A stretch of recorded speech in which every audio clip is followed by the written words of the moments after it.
Pernahkah sahabat merasa doa tidak kunjung terkabul, rezeki terasa sempit, atau hati tak juga tenang meski sudah bekerja keras? Bisa jadi jawabannya bukan di tempat yang lain, melainkan ada di 7 menit setelah solat qobliyah subuh. Waktu singkat, tapi justru disitulah pintu langit terbuka. Bismillahirrahmanirrahim. Assalamualaikum warahmatullahi wabarakatuh. Syukur alhamdulillah kita masih dipertemukan kembali di channel ini.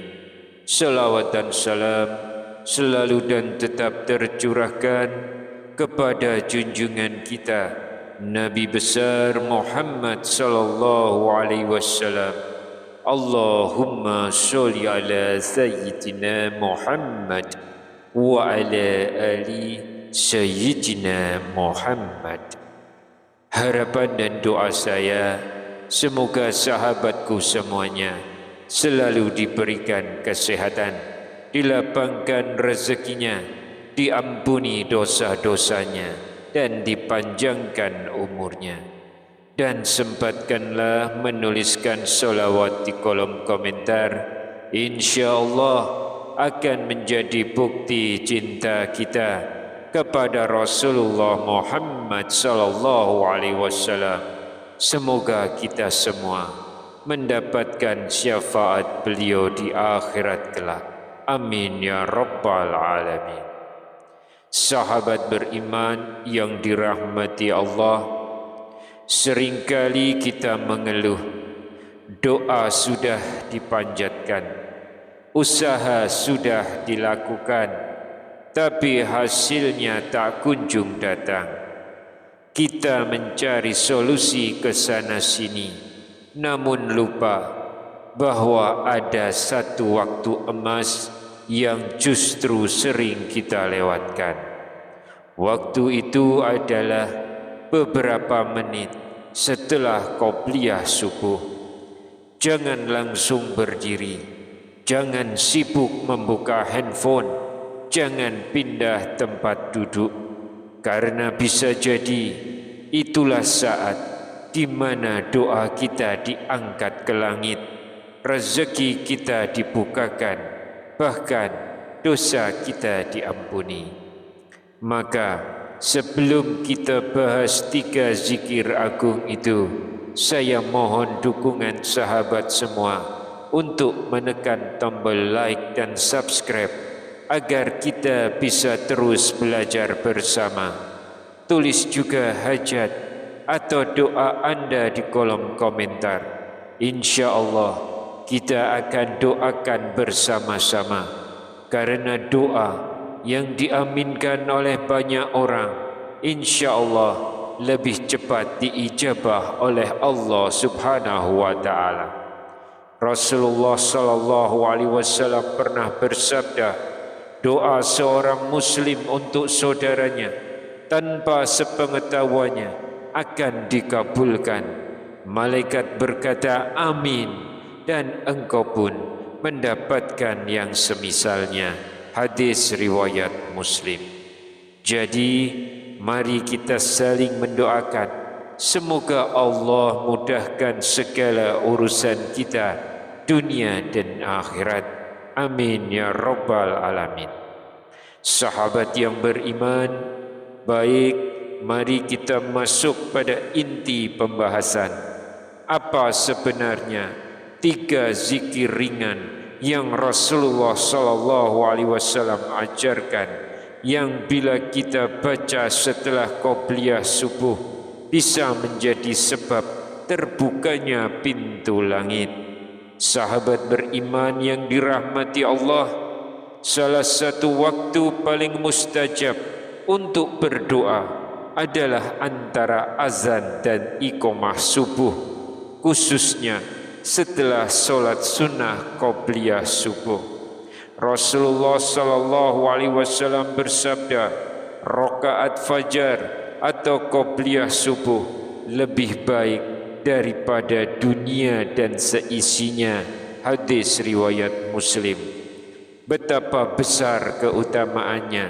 Namun sayangnya banyak di antara kita yang setelah salam langsung berdiri, sibuk dengan ponselnya atau meninggalkan masjid.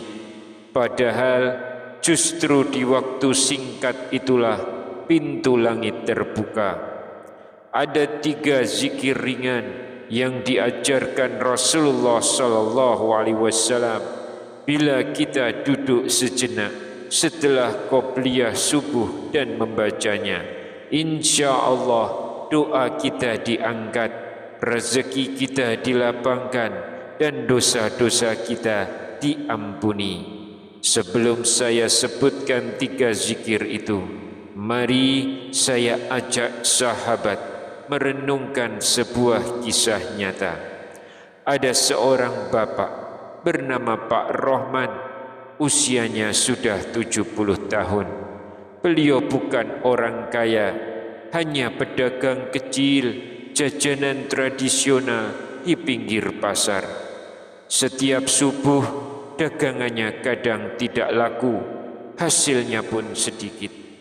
Tapi ada satu amalan yang beliau jaga, solat qobliyah subuh dan tidak beranjak dari tempat duduk setelahnya.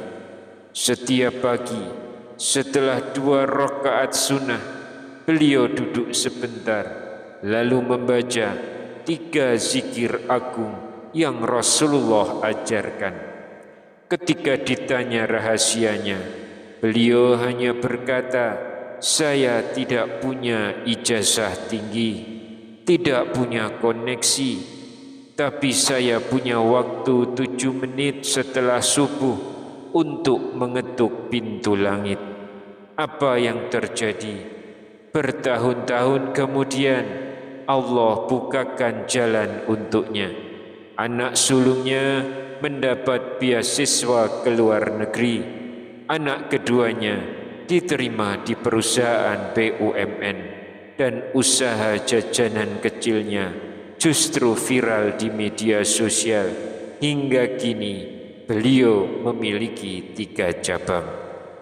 Sahabat, inilah bukti amalan kecil yang dilakukan dengan istiqomah bisa menjadi sebab turunnya karunia besar dari Allah. Baik sahabat-sahabat yang beriman, tadi kita sudah mendengar kisah Pak Rohman yang istiqomah duduk setelah qobliyah subuh. Pertanyaannya, apa sebenarnya yang beliau baca setiap hari itu? Mari kita pelajari satu persatu supaya kita juga bisa mengamalkan di rumah masing-masing. Yang pertama, zikirnya pendek sekali. Bunyinya begini: Allahumma ya hayyu ya qayyum la ilaha illa anta birahmatika astaghits. Yang artinya, ya Allah, wahai zat yang maha hidup, yang tidak pernah lemah, tiada Tuhan selain Engkau, dengan rahmat-Mu aku memohon pertolongan. Sahabat, zikir ini ringan sekali, cuma beberapa detik membacanya. Tapi kalau kita baca 40 kali setiap pagi setelah solat sunnah subuh, insya Allah Allah bukakan jalan keluar dari segala kesulitan.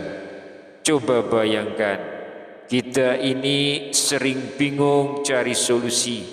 Dagangan sepi, anak susah diatur, hutang menumpuk. Nah, zikir ini seperti pintu darurat. Kita minta langsung pertolongan Allah yang maha hidup, yang tak pernah mati, tak pernah tidur. Jadi jangan sepelekan zikir pertama ini.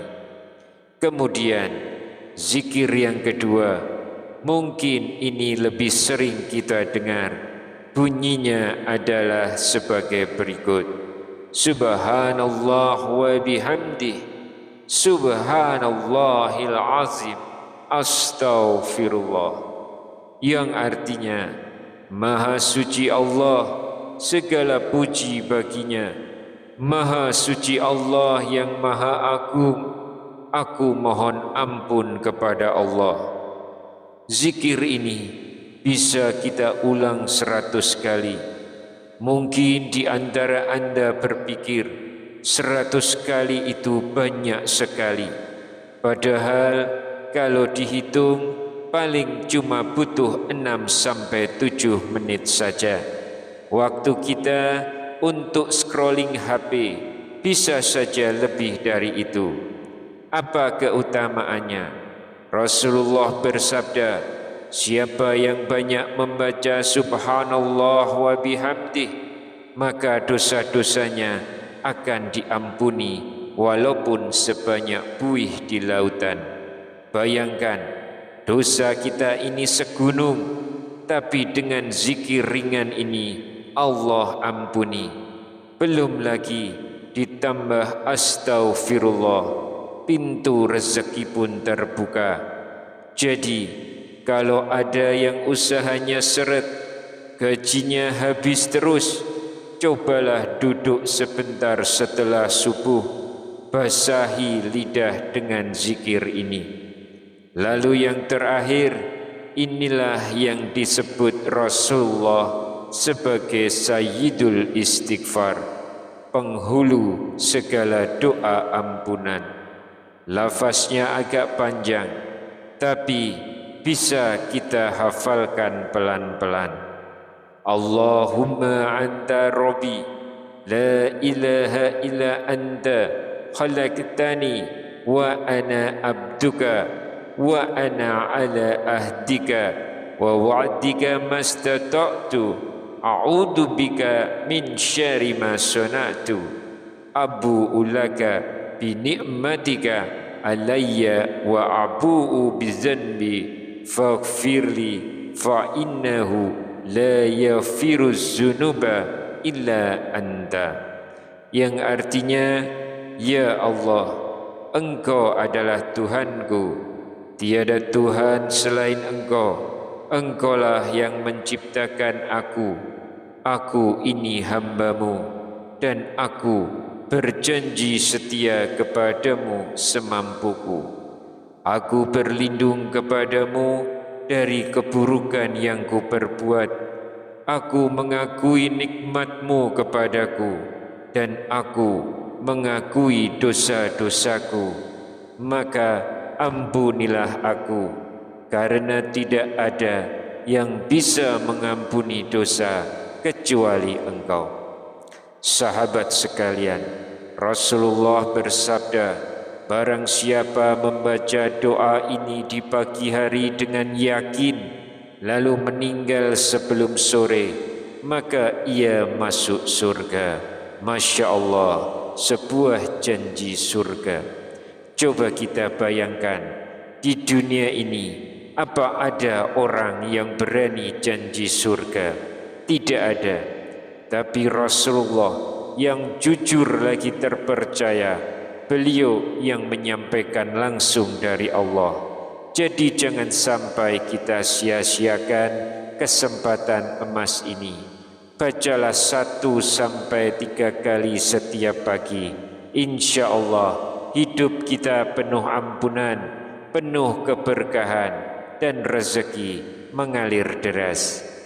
Jadi sahabat, 3 zikir ini tidak panjang. Kalau dijumlah tidak sampai 10 menit waktu kita.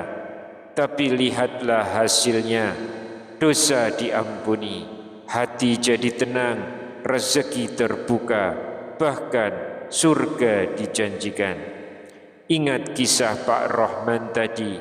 Ia hanya pedagang kecil, tapi istiqomah mengamalkan 3 zikir ini. Allah balas dengan caranya. Anaknya sukses, usahanya berkembang, keluarganya penuh berkah. Maka mari kita mulai dari besok pagi. Setelah sholat sunnah qobliyah subuh, jangan langsung berdiri. duduk sebentar, basahi lidah dengan zikir ini. Insya Allah kita juga akan merasakan keajaiban doa setelah subuh. Akhirul kalam, wallahu alam bissawab. Wassalamualaikum warahmatullahi wabarakatuh.